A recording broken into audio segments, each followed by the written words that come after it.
everyone, my name is Mateusz Jurczyk, and today I will be talking about my latest project called Bochspwn Reloaded, which is using x86 emulation and Taint tracking to discover disclosure of uninitialized memory in operating system kernels.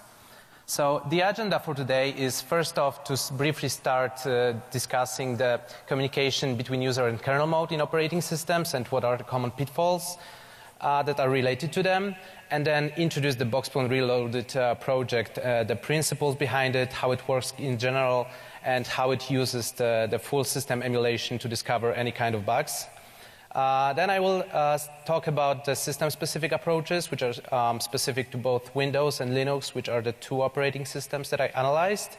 I will talk about the results in those operating systems, and then wrap up with some ideas for future work on how this project can be extended and improved, and how we can deal with this type of issues in the future.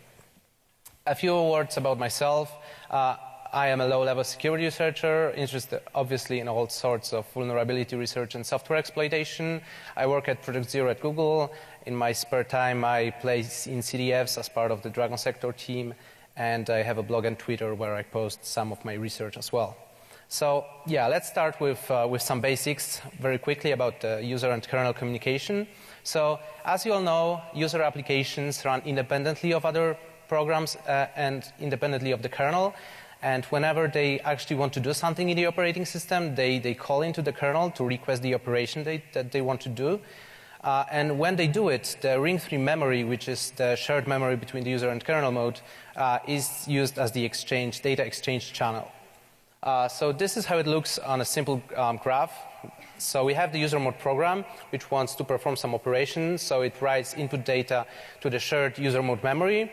Then it invokes the system call, which transfers execution to the system kernel, which then reads the input data, performs some logic, writes output data back, and returns to user space. Then the user mode program reads the output data back and operates on it.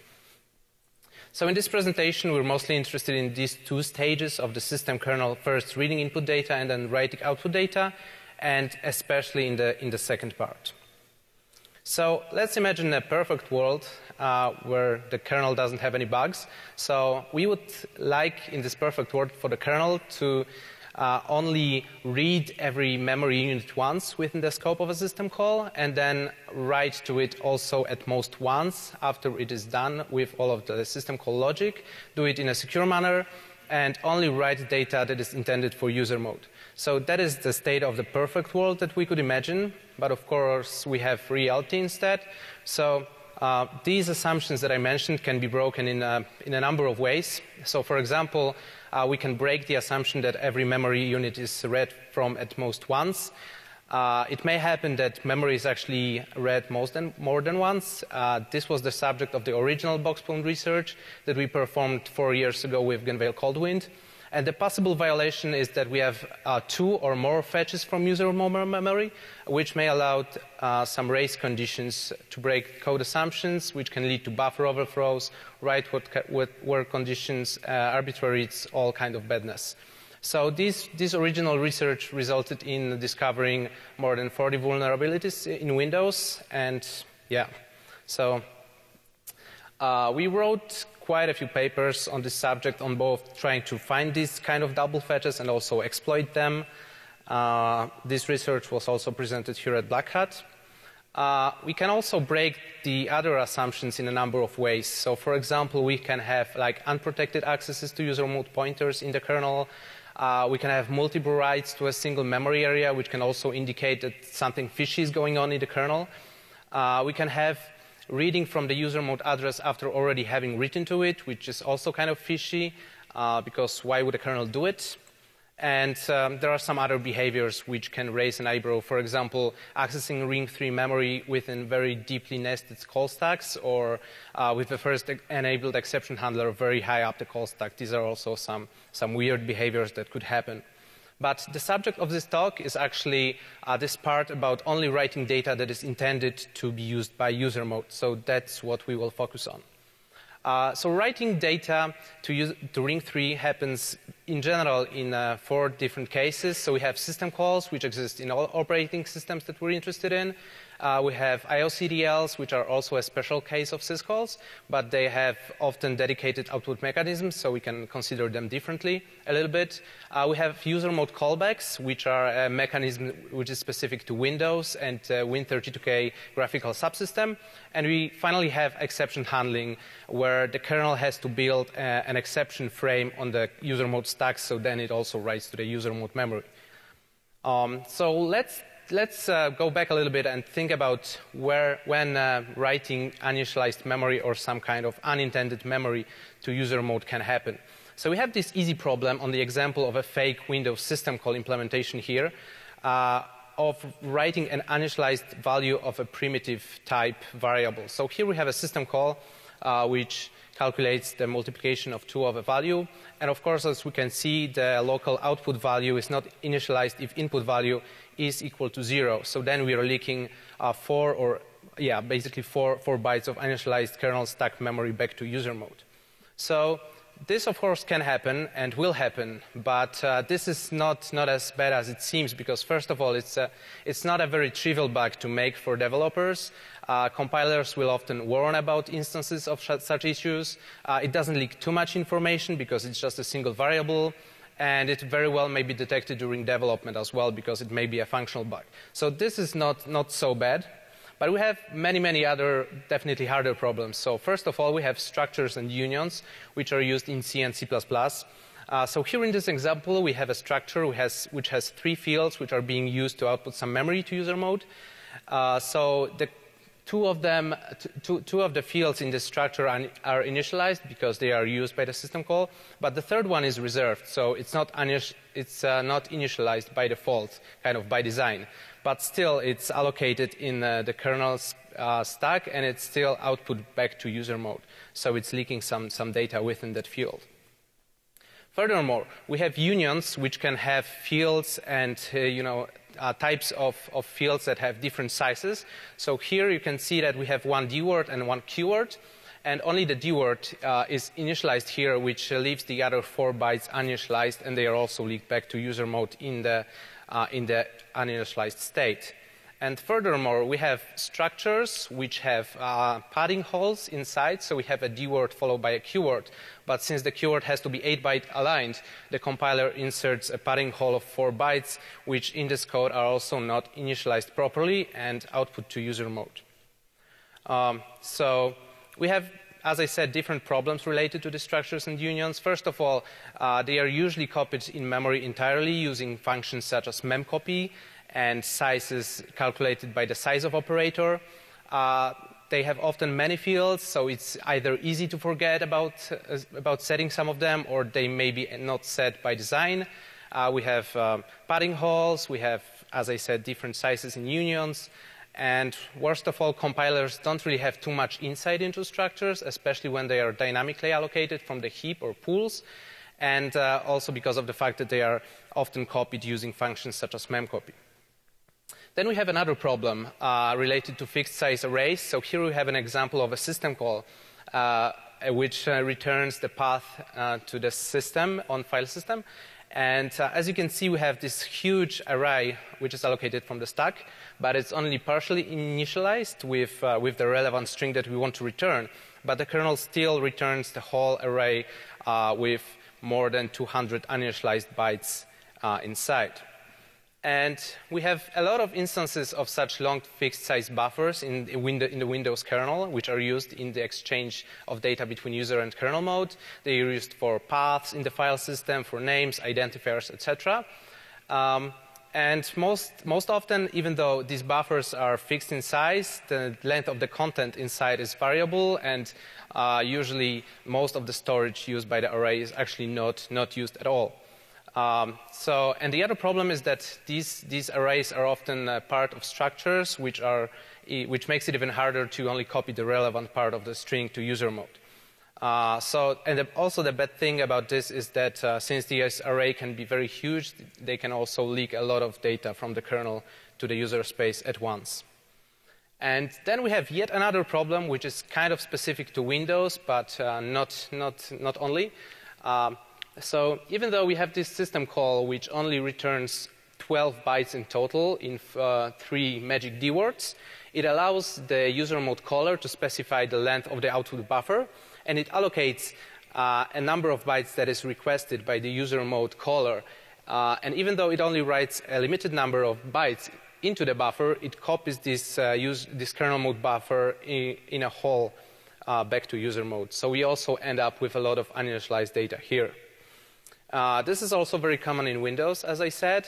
And the interesting thing about this is that this kind of bug may actually enable disclosure from both the stack and the heap in the same affected code, because of the fact that Windows uses an optimization. So for small request sizes, it uses stack buffers, and for a larger one, it uses heap allocations in many cases.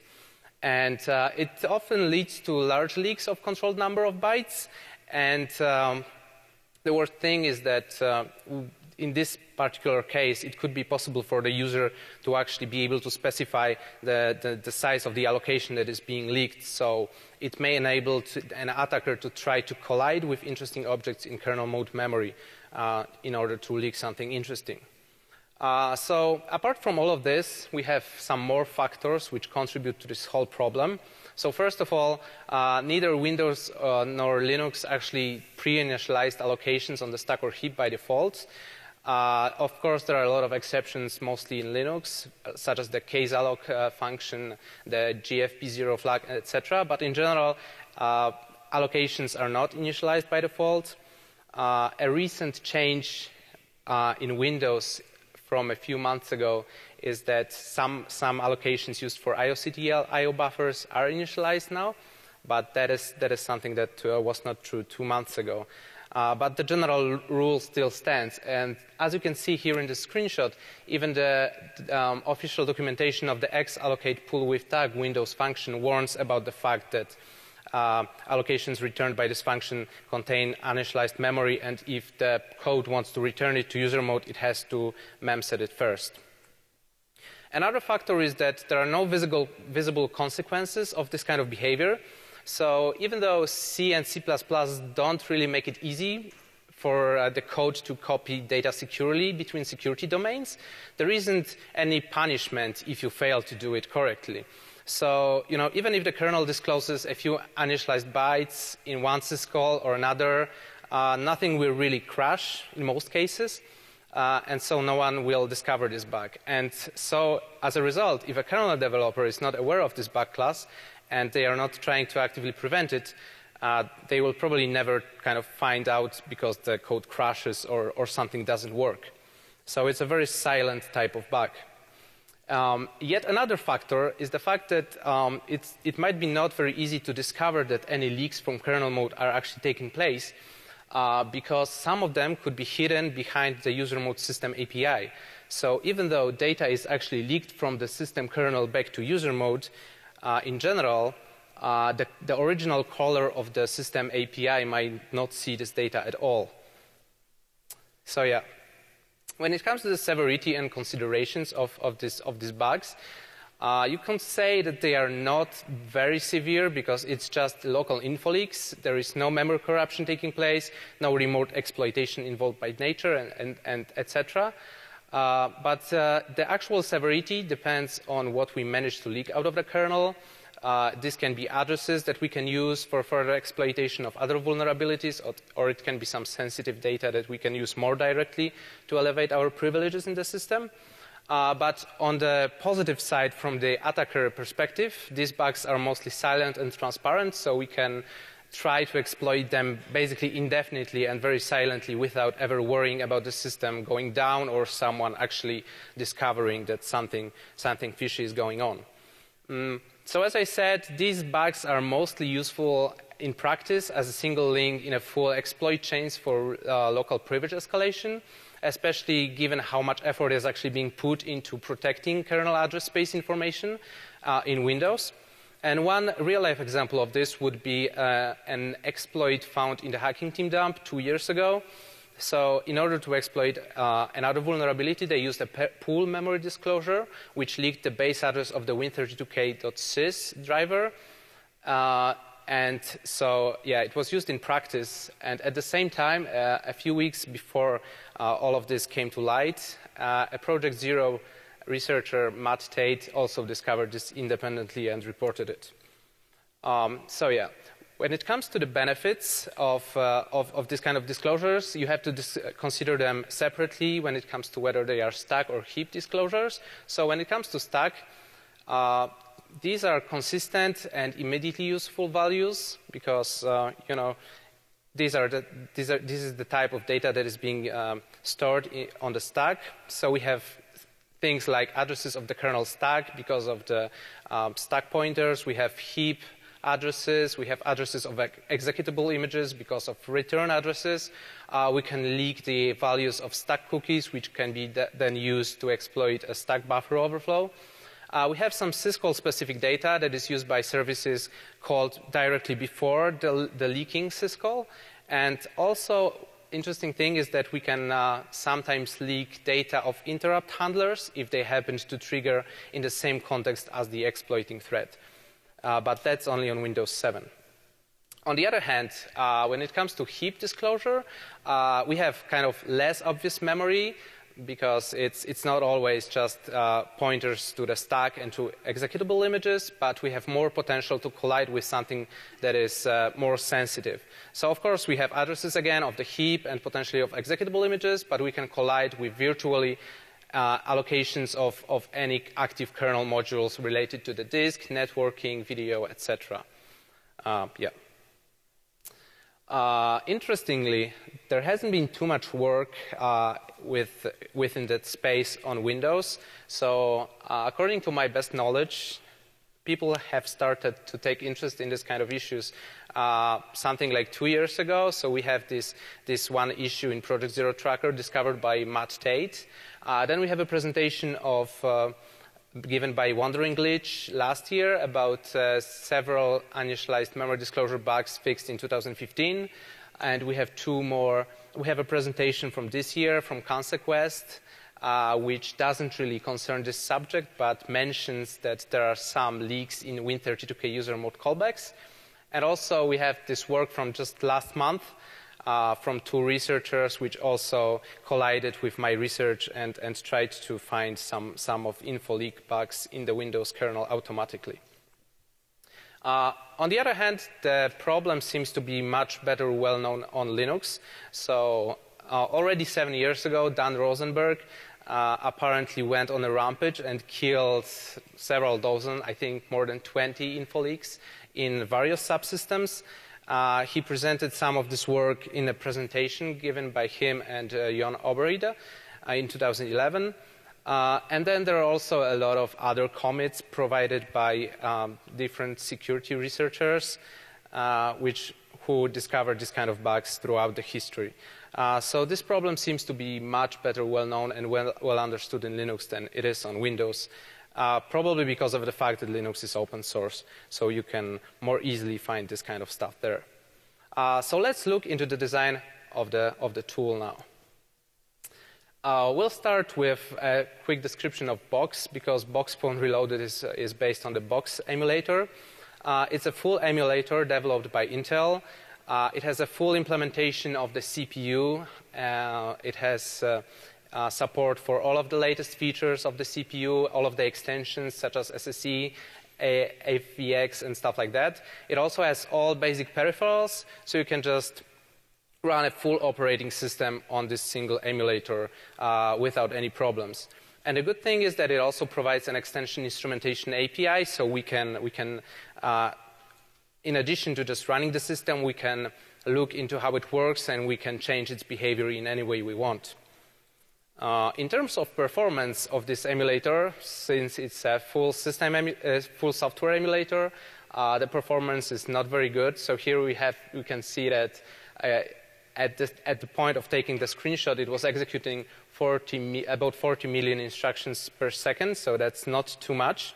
The longer story is that if we have a non-instrumented guest, it can run up to 100 IPS, which is sufficient to boot a system in kind of reasonable time, which is under 5 minutes.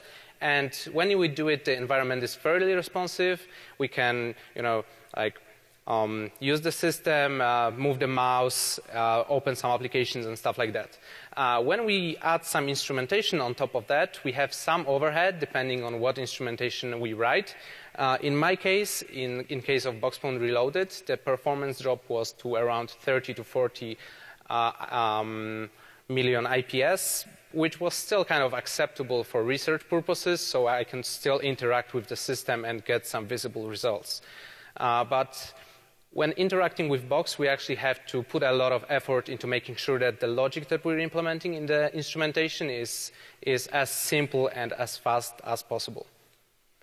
So about the instrumentation support in Box, technically it works through macros defined in C++, starting with the bxinst prefix.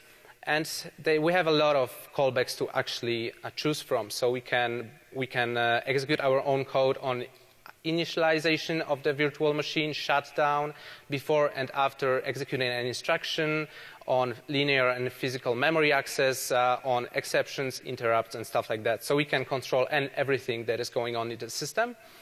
And this enables us to develop virtually any logic that we want to do. So we can count statistics on what instructions are executing and how often. We can trace instructions or trace memory accesses, add metadata, and stuff like that. So here you can see a full list of the instrumentation callbacks that Box provides. And the ones that are underlined are the ones that I used in Bochspwn Reloaded. So it's not too many of them. Basically, the most important ones are just the ones triggering before and after execution of an instruction and the one triggering on accessing linear memory. And the core logic of Bochspwn is that we want to taint track the entire kernel address space.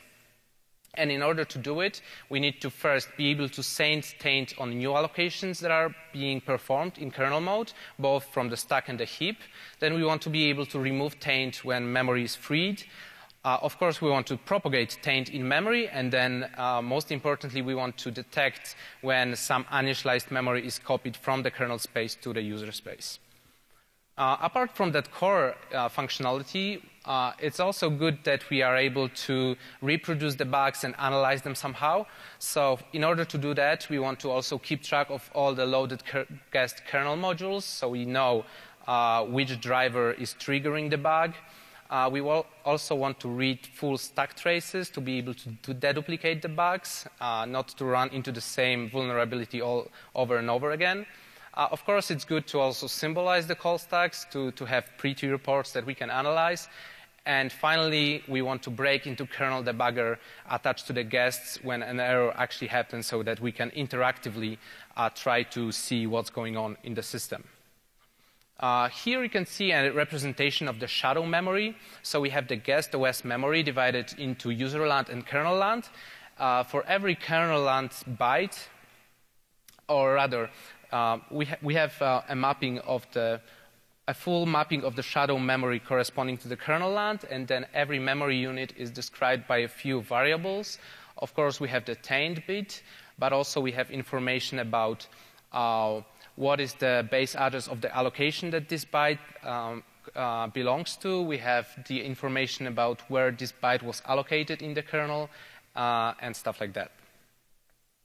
So this shadow memory size is linear in relation to the size of the guest kernel address space. Currently, we only support 32-bit guests, but that shouldn't be really too hard to modify. And some of the information is stored at 1-byte granularity and some at 8-byte granularity. So right now, with my implementation, the size of the shadow memory is 3 times the size of the kernel address space. So we have 6 gigabytes of memory for a Windows guest and 3 gigabytes of memory for a Linux guest. So it can easily run on any host machine that has a reasonable amount of RAM memory. And apart from just tainting the memory that is being allocated in our shadow memory, what I wanted to do is also pad the guest memory with some special marker bytes. So we have a padding with the AA byte for heap allocations and BB byte for stack areas. This is used mostly, first of all, in order to eliminate all false positives, because now we have the guarantee that if shadow memory indicates that there is a bug, we can also refer to the actual guessed memory and see if these original marker bytes are still these values of AA or BB. It can also trigger some use of uninitialized memory bugs that are not just info leaks, but also other bugs. So about setting Taint on stack, this is actually very easy because all allocations performed on stack are performed using the same assembly pattern, so it's cross-platform. What I do in my instrumentation is I just detect these three instructions of adding, subtracting, and ending against the ESP register. And then after the execution of this instruction, if ESP decreased, then I just send the Taint on the whole new memory region that was allocated this way. Of course, you can imagine cases where this would crash the operating system if it didn't perform properly, but fortunately both Windows and Linux do, so this behavior doesn't crash anything and it all works out. On the other hand, setting Taint on heap and pool allocations is completely different. We cannot do it universally in any way. We actually have to know how the system allocates memory, where the allocators are located in the kernel address space, and how they work. So right now we can just say that after we detect an allocation and we know the address and the size of the allocation, we just taint it. And I will talk about how we do it specifically later in the presentation. Then we want to remove Taint on heap free, which is also very reliant on how the heap implementation works on the specific system. But basically, when we break on a free function prolog, we loop up the allocation size of the memory that corresponds to the address, and we just clear all of the Taint and metadata that corresponds to the whole memory region. Another idea would be to skip this clearing of the Taint and instead retaint this memory in order to detect use after free and leaks of freed memory. But that's an implementational detail. The hardest part of all of this is the Taint propagation, because we can easily detect allocations, but detecting data transfers and handling them correctly is definitely the hardest part. So in case of my project, I only propagate Taint for the rep-mov-sd and rep-mov-sb instructions, which correspond to the memcopy kind of construct. It's used both in the memcopy implementation of various C clients, and it's also used as an inline version of the memcopy function. And the good thing about handling this specific instruction is that we know the source and destination addresses at the same time. So we know how many bytes are copied from which address location to which one. So we can analyze this very easily. And, of course, this is only a best effort approach. It's not perfect. We don't handle all of the data transfers, but it still gives us a lot of information, and we still mostly care about copying large memory blobs and not single variables. So this lets us to spend as little time on this with as much benefit as we can get. And it also has quite a small CPU overhead. So if a memory access is not a result of this instruction that we specifically analyze, then we perform the following steps. If this instruction that we encounter is writing to some memory, we just clear the Taint on that memory area. And if the instruction is reading from the memory, we check the Taint information. And if the shadow memory indicates that this is actually an uninitialized read, we verify whether this is the case or not with the marker bytes that I mentioned before. In case there is a mismatch for whatever reason, we just clear the Taint again. But if the marker bytes are still there in the guest memory, we report the bug. And also, the real detection of the user mode or kernel mode information leak triggers on the rep-mov-sb instruction, where the ESI is in kernel mode and EDI is in user mode, which is a very clear indicator that uninitialized memory is actually copied from kernel to user mode. So once we have all of this information and this picture of how this product should look like, we can try to run it on some real systems, starting with Windows. What we have to do first is we have to implement the tainting of pool allocations. In Windows, we have a lot of functions which allocate memory from the pool. All of them start with xallocate pool, but there are different variants. But fortunately for us, all of these functions eventually call into one called xallocate pool with tag. And it's very convenient because it uses the std call calling convention, which means that we have the arguments on the stack and the return value in EAX. And this means that when the read instruction is executed in this function, we have all of the information about both the allocation request and allocation result at the same time. So this is very convenient for us. This is how it looks on a graph. So we have different callers of all of the allocation functions. Eventually, they all call into xallocate pool with tag. And then we break on this single read instruction and read all of the relevant information from EAX and from memory under ESP. So we read where the allocation is being made from the return address and the requested size and the allocation tag for some debugging information.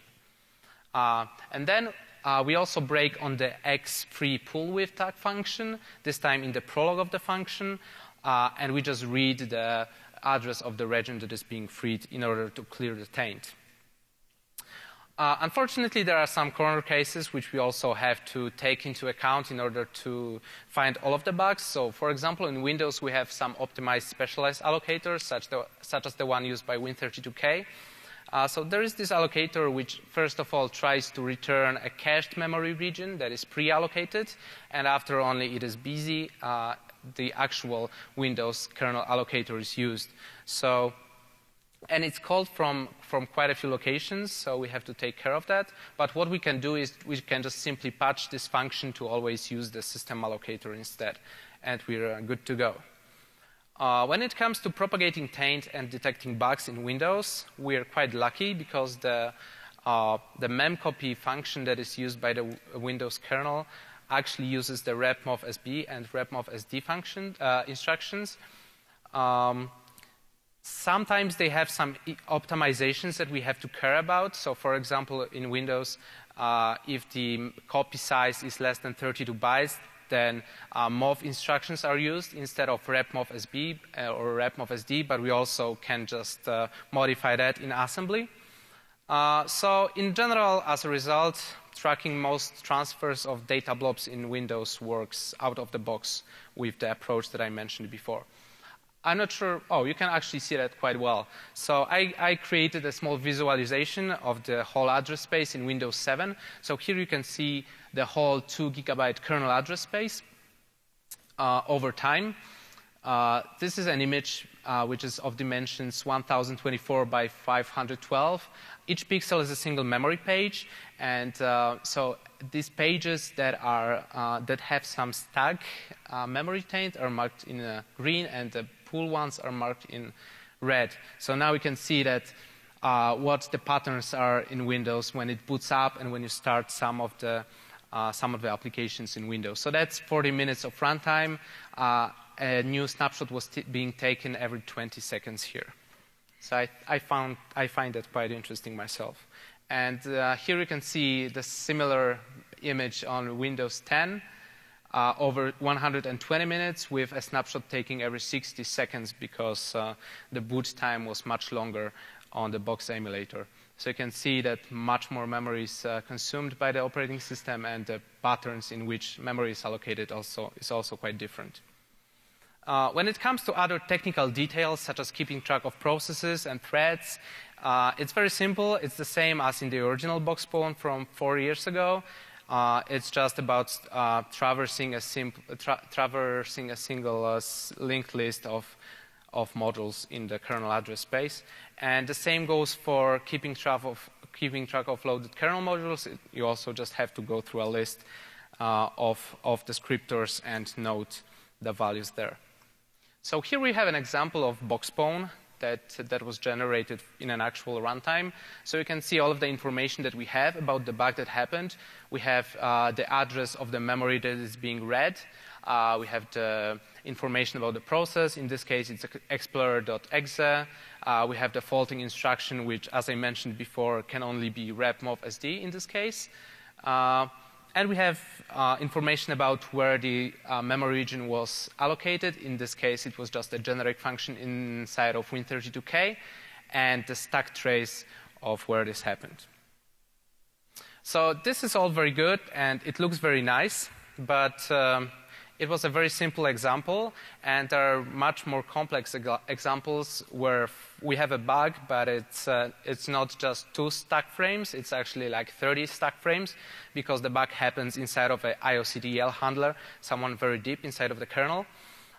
So it's not very convenient in that case to try to analyze the bug based just on the single Bochspwn report. So as I mentioned before, what I wanted to do is to be able to attach WinDBG or WinBag to the emulated guest kernel. And this is not a very big problem because Box actually supports redirecting COM ports to Windows pipes, so we can just enable kernel debugging in the guest system and then attach a WinBag to it from outside. Of course, this is very, very slow. If you try to attach WinBag, it takes maybe 5 minutes for it to fully initialize and provide with the interactive shell, but it's still workable for our purposes. Of course, this is not sufficient because even though we have this kernel debugger attached, we don't know when the bugs are happening. So what we also want to do is that we want to break on the specific moment when a bug happens. And this is achieved by injecting an in3 instruction in the emulator exactly at the moment when the bug is detected. So this lets us break into the debugger and see exactly what is going on and what memory is being copied to user mode and why. So for me, at least, it seems it feels quite magical that it all works, but it does. So here we have a screenshot of a WinBag attached to the Box guest here. Yeah. When it comes to the testing that I performed in order to get some reasonable code coverage, first of all, I run the instrumentation against Windows 7 and Windows 10 in order to get both the old code that could have been removed in Windows 10 and also the new code that was added in that system. And within that guests, what I did is that I, of course, booted up the system, started a few default applications such as Internet Explorer, WordPad, stuff like that. I generated some network traffic, and I also ran so-called React OS unit tests, which is a bunch of applications which are used by React OS to test whether the behavior of the system is the same as Windows. So it actually helps us provide or get a lot of code coverage in the kernel that we wouldn't be able to do otherwise. We already used these tests 4 years ago, but they largely improved since then, so they were very helpful for us.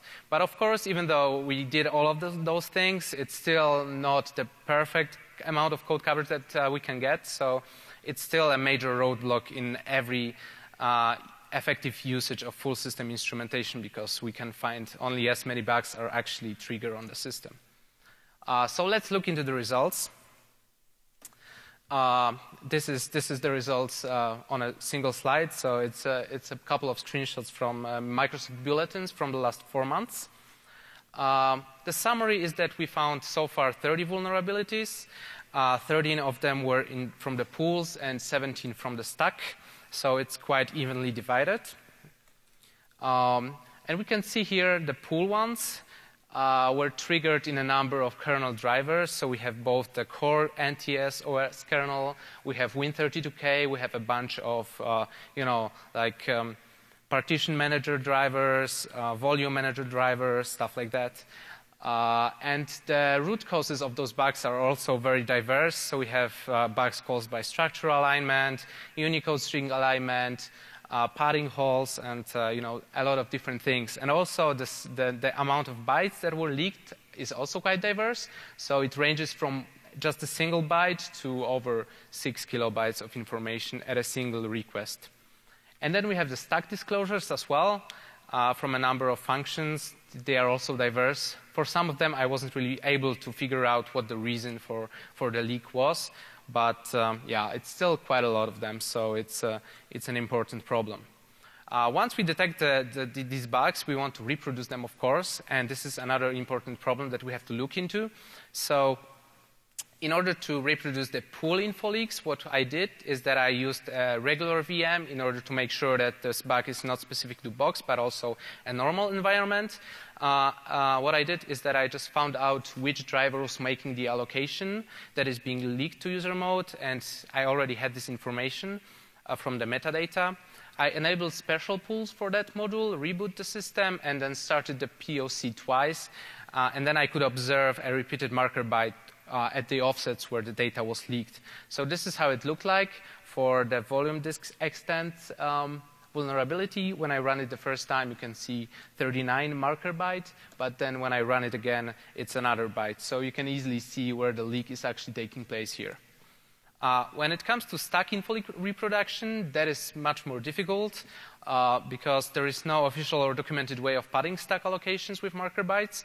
But on the other hand, we still want to reproduce these bugs reliably and be able to show where the bytes are being leaked, because otherwise, first of all, it's easier for Microsoft to find to fix those bugs, and also it's easier for us to make sure that the bug is real and also reproduce outside of the test environment.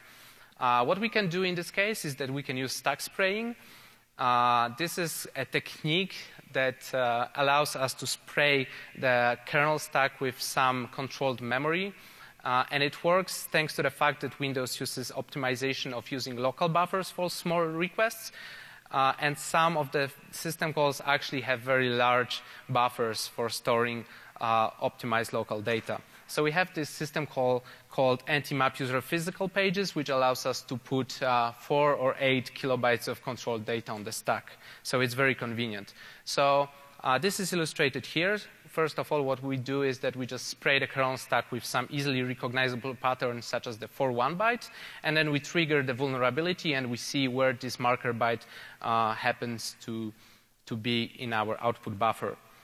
So this is another example of running the anti-GDI get realization info POC here, which leaks 8 bytes from the kernel stack.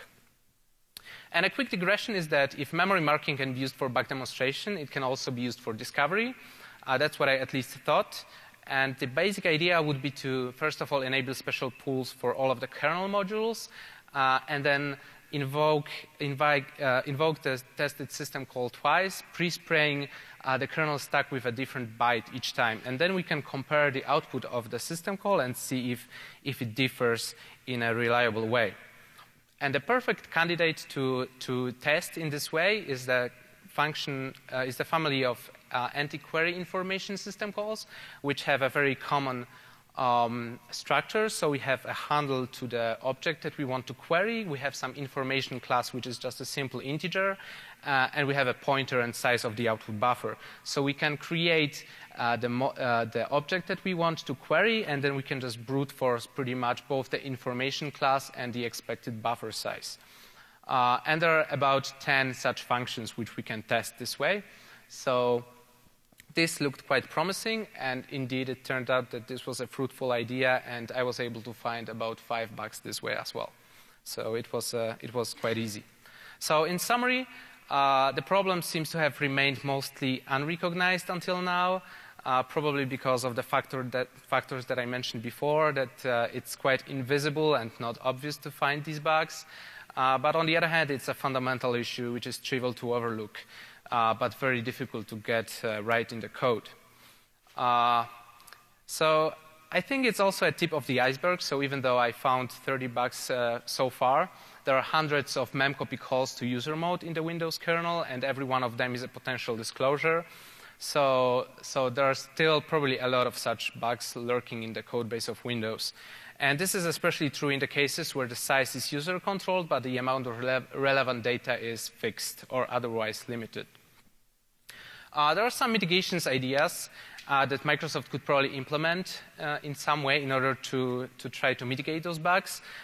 First of all, of course, they could just memset all stack and pool allocations when they are made or requested, which would make the bug go away without doing any bug fixing at all. But of course, that is probably incurring too much of an overhead, so it's not realistic. And especially given the fact that most kernel allocations probably don't end up copied to user mode anyway.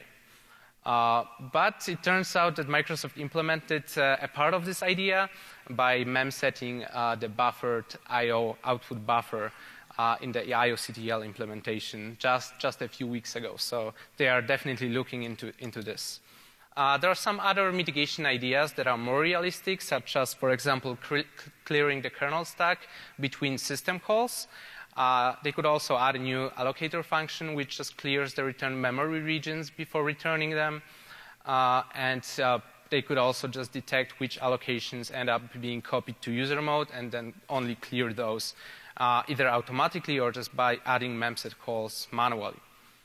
And in general, since Microsoft has a Windows source code, they could bring this idea to a whole new level by writing better instrumentation, which has more information about data transfers and stuff like that.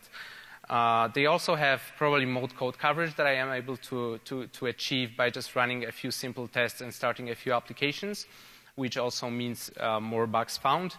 And static analysis is also easier to use to guide these dynamic approaches. So when it comes to closing remarks for Windows, of course, this Bochspwn approach could be also used to detect regular use of uninitialized memory, but the results in case of Windows are much harder to triage because we don't have access to the source code, so we cannot easily analyze if this use of uninitialized memory is an actual bug or not. And another point that I wanted to make is that the subject of leaking specific sensitive data from pull disclosures is still an interesting subject that hasn't been explored too much. Now, I also wanted to talk about running Bochspwn against Linux, but I guess I don't have too much time anymore. So I will just quickly say that the tainting of heap allocations is much more difficult on Linux because the allocators themselves are plenty. It's not just a single function, but we have a couple of families such as kmalloc, vmalloc, kmemcachealloc, and stuff like that. All of them work in different ways. So we have a lot of these functions for kmalloc, a lot of these functions in vmalloc. We have to hook into most of them in order to be able to catch all of the allocations. In my case, it was 7 of them. We also have problems such as the fact that we have a different calling conventions with arguments passed through registers and not the stack. So instead of just hooking into a single read instruction, we actually have to hook into both the prologue of the function in order to save information about the allocation request, and then we have to hook into the return instruction in order to be able to read the address that it was being allocated, and then we can set the taint. Then we have this troublesome family of kmemcache functions, which create a cache of allocations which are initialized and tainted at the time where the object is initialized, but not at the time when it is requested. So we have to implement some additional logic to account for that. Other than that, we have a few flags that we have to set in the config in order to make the memcopy function be compiled into a set of repmov.sb instructions. We have this visualization of Ubuntu memory layout, which I'm going to skip right now.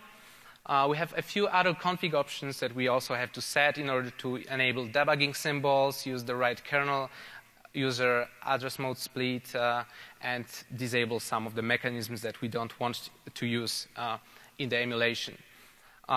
Then we also have to set another config option to make sure that copy to user, which is used to copy memory back from kernel mode to user mode, is also compiled into repmov.sb and repmov.sd instructions. Unfortunately, there is one problematic function that we have to also care about, which is putuser, which is a macro used to copy simple types back to user mode. But we can take care of that by just using a hack of using these prefetch instructions in order to enable and disable strict mode in Box, which means that we just sanitize all of the reads from memory that happen between those two instructions. You are welcome to ask me about the details of that after the presentation, but that's how it looks in assembly. So we have the prefetch 1 and prefetch 2 instructions, and in between these instructions, we just sanitize all of the memory reads. So yeah, we have a very similar log from Bochspwn report right now. So it's all the same information about the instruction, the stack trace where the bug happened, and stuff like that. We also have a kernel debugger attached as well, so we can debug these bugs that happen at runtime. We performed some very simple testing as well by running a few system call fuzzers such as Trinity plus I know this, also a few unit tests such as the Linux test project, and a couple of other things. Unfortunately, we weren't able to use syscaller because it's currently only supporting 64-bit architectures, and we were working with 32-bit. When it comes to the results, they are much less impressive than on Windows. So it was just a single bug, which was very minor because it was in the IOCTL of a device that was only accessible to root. I still discovered it around April 20th, and I was still going to report it a few days later, but when I started looking around, seeing if anybody has reported it already, I discovered that 7 days after I discovered it, someone from Google already have fixed it, so too bad. But since that didn't work out so well for me to detect just the direct kernel to user info leaks, I decided that I could enable the global strict mode and detect all uses of uninitialized memory and analyze all of them, because I had access to the source code in this case, so I could just look into the in-depth root cause of every such instance. So I did that, and this was more lucky for me, so I was able to find a few bugs.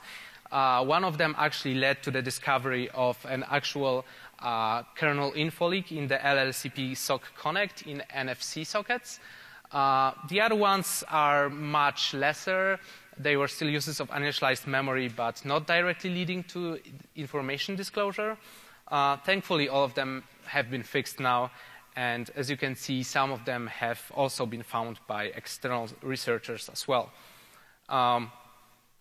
So it turns out that when it comes to uninitialized reads from kernel mode, my project was not the only one in Linux. So there is a project called Kernel Memory Sanitizer, which is being worked on right now.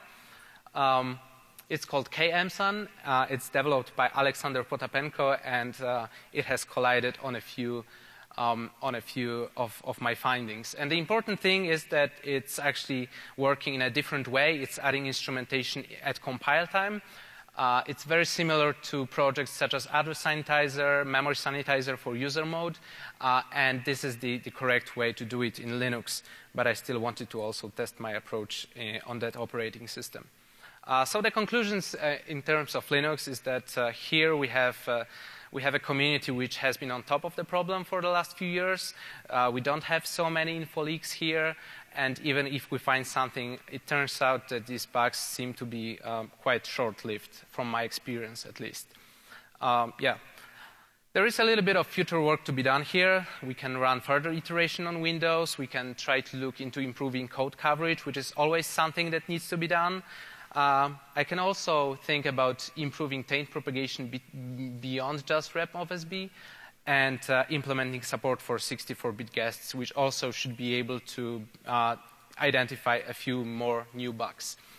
There are some other more crazy approaches, such as taintless approaches of not having any taint, but only looking into writes into user mode memory and seeing if there are any marker bytes that are being leaked there. This addresses the problem of non-ideal taint propagation, but it has other problems as well. Yeah. We can also think about detecting leaks not just into user mode memory, but into other things, such as outgoing network traffic, file system metadata, and stuff like that. So there is a lot of work to do still, but I think the results so far are still quite impressive and are motivating to look into info leaks more in the future. So thank you for listening, and I'm happy to answer questions.